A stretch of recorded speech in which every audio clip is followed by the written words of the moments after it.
Di edisi kali ini saya akan ceritakan dua profesi di bidang hospitality atau di bidang F&B lah ya.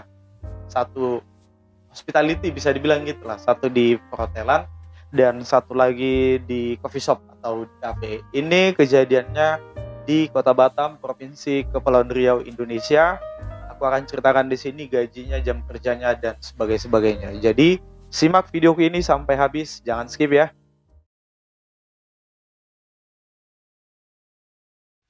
Alright, yang pertama, first one, saya akan mau cerita kejadian ini tahun 2023 awal lah, Januari, Februari sampai Maret atau sampai ke April ya. Ini salah satu teman saya nggak usah sebut namanya dan saya juga nggak sebut nama tempat kerjanya. Itu di salah satu cafe atau coffee shop. Lokasi cafe ini berada di Kecamatan Bengkong di Kota Batam. Kemudian kita bahas soal jam kerja ya. Jam kerja dia ini untuk pribadi temanku ini ya. Secara pribadi dia itu masuk jam 1 siang, pulang jam 11 malam. Itu kalau di weekday antara Senin sampai Kamis atau Senin sampai Jumat. Kalau weekend kayaknya Jumat, Sabtu, Minggu atau minimal Sabtu, Minggu, masuk jam 1 siang, pulangnya jam 1 malam. Jadi bisa kalian hitung berapa jam kerja itu kan. Bisa 10, 11, 12 jam. Kalau di weekday 10 jam lah, kalau di weekend 11 atau 12 jam kurang lebih ya. Itu kalau kalian pengen yang kerja di coffee shop atau di cafe khususnya ya, jadi kalian tahu lah. Saya belum pernah ke coffee shop itu, cuman hanya lewat aja, cuman lihat postingan di medsos saja, di postingnya teman-teman ya. Kalau aku lihat kafenya bagus dan harganya pun kayaknya rata-rata 20 ke atas lah coffee shop itu. Harga minumannya, makanannya nggak ada kayaknya di bawah 20, jarang, di atas 20.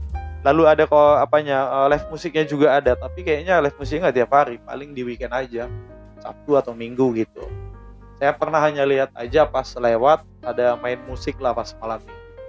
Itu untuk jam kerja. Jadi dia waktu masalah nego-nego, masalah gaji nih kita bahas. Waktu nego, mentok-mentok gajinya itu di 2,4 juta. Ini kejadian di tahun 2023 awal ya. Dia bekerja di situ selama 3 bulan. Jadi mentok gajinya pertama di bulan pertama itu di 2,4 juta. Kemudian mau masuk di bulan kedua, sebelum gaji kedua, itu bulan kedua, dia negosiasi sama pimpinannya atau manajer atau owner atau siapalah di situ. Dia minta kenaikan gaji. Yang naik itu pun 200.000. Dia awalnya dari anggota sekarang jadi SPV, jadi supervisor atau kapten lah di coffee shop atau di cafe itu gitu. Jadi dari 2,4 ke 2,6. Jadi gaji dia di bulan kedua dan di bulan ketiga itu 2,6 juta. Ini kejadian 2023 ya, jangan lupa ya. Baru mau masuk bulan keempat, rencananya dia mau perpanjang lah ke bulan keempat, mau panjang kerja gitu. Dia nego lagi nih sama manajernya atau RD atau siapa lah gitu. Dia minta di 3,5 atau di 3 juta dan tidak di ACC. Mereka nggak bisa kasih gaji segitu dan masih tetap di 2,6 juta itu. Jadi finally pada akhirnya dia minta resign. Dia hanya 3 bulan lah di situ kerjanya di coffee shop atau di cafe itu gitu. Bayangkan tahun 2023 itu kayaknya kalau nggak salah UMK Batam sudah 4 juta ke atas lagi. Udah di atas 4 juta. Saya lupa angka detailnya. UMK Batam 4 juta sekian gitu. Sekarang tahun 2025 UMK Batam kalau nggak salah 4,8 atau 4,9, hampir 5 lah, sedikit lagi mau mencapai ke 5 juta di 2025 ya. Ini kejadiannya kan 2023 di 4 juta berapa gitu, 4, sekian berapa. Itu teman saya, jadi bilang teman dekat. Itu kejadian di Kecamatan Bengkong ya, di salah satu coffee shop atau cafe yang berada di wilayah Kecamatan Bengkong, Kota Batam. Oke. Jadi bisa kan pikir-pikir, semoga video ini ditonton pemerintah, ditonton Dinas Ketenagakerjaan, apakah gaji ini layak. Teman saya ini juga merantau, datangnya dari Sumatera juga, dari luar Kepri pastinya.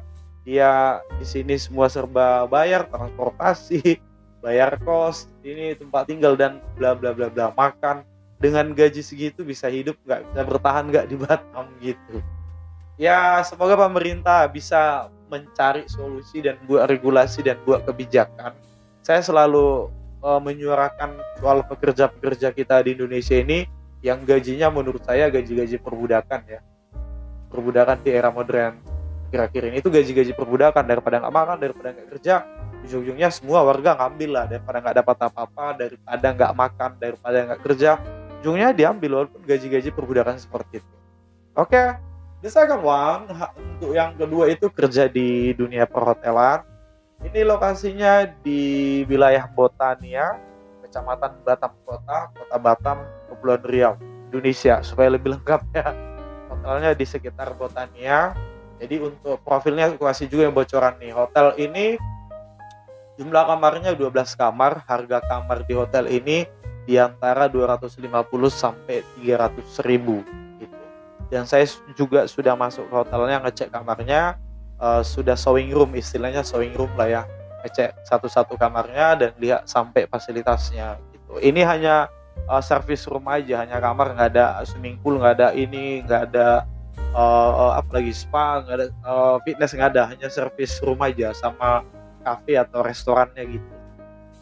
Jumlah kamar 12 kamar, semua AC. Harga kamar di antara 250 ke 300 ribu. Hotel ini mulai grand openingnya kalau nggak salah di Juli. Info yang aku dapat ya, aku ajak ngomong salah satu staff yang ada di situ 2024, Juli 2024. Sekarang Juni 2025, udah hampir setahun. Jadi hasil wawancara saya dengan teman saya ini, cowok juga, dia perantau juga ke sini. Dia berasal dari Sumatera sana juga, bukan anak Kepri, bukan warga Batam, bukan warga Kepri gitu. Jadi mulailah dia kerja di tahun 2024 September.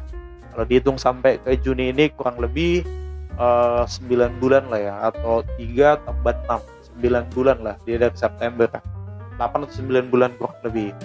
Nah itu gajinya di 2,4, waktu diwawancara juga 2,4 juta, hingga sekarang masih flat di 2,4. Tapi waktu wawancara pertama, si manajer ini kasih iming-iming 3 bulan percobaan ini, kalau kamu lewat bulan keempat akan naik. Tapi angkanya nggak dikasih tahu. Faktanya hingga saat ini udah lewat 3 bulan, udah 8 bulan atau 9 bulan, tidak ada naik gajinya. Ini real. Oke ya, semoga video ini kalian viralkan lah, bisa dilihat pemerintah ya. Kemudian apalagi ya, jam kerja 8 jam dan main 3 shift sih, pagi, shift sore, sama shift malam. Mereka main 3 shift. Kemudian mereka off 1 kali 1 minggu. Maksudnya dikasih 1 kali 1 minggu, makan tidak ditanggung, tidak dikasih makan. Yang dikasih itu hanya air putih dispenser. Jadi kalau mau minum air putih boleh. Dan kalau mau buat teh atau mau buat kopi, bawa kopi mentahnya dari rumah atau bubuk tehnya dari rumah, buat di hotel. Nah itu untuk staf karyawannya gitu.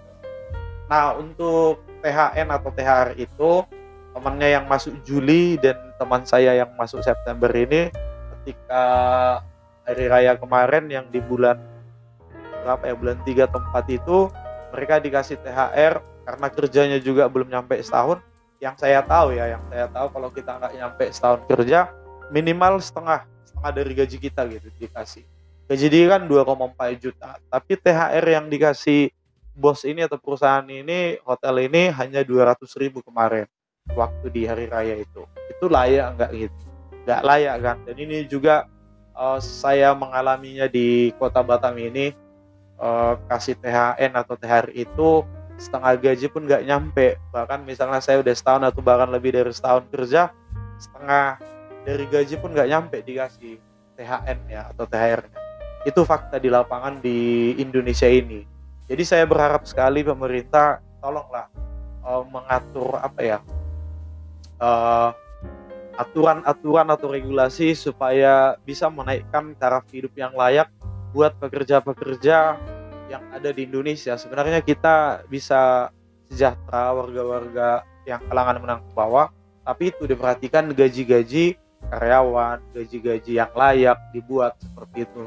Saran saya Menteri Ketenagakerjaan coba belusukan ke daerah-daerah, jangan hanya berpatok di Jakarta atau sekitar Jabodetabek, coba ke provinsi lain, ke kota lain, kalian lihat apakah layak gitu. UMK Batam saat ini 2025 4,9 atau 4,8 kurang lebih, sedangkan teman saya yang kerja di hotel itu saat ini per Juni 2025 gajinya 2,4 juta. Bayangkan layak nggak itu? Dia ngekos, dia makan, tanggung ini, pulsa segala macam, ya kan? Kayaknya nggak cukup kayaknya itu. Untuk ngirim kemana nggak bisa, untuk diri sendiri aja mungkin hidup pas-pasan lah gitu. Jadi dia nyari kos-kosan yang dekat dengan hotel itu, bisa jalan kaki gitu. Jadi supaya menghemat biaya-biaya transportasi gitu.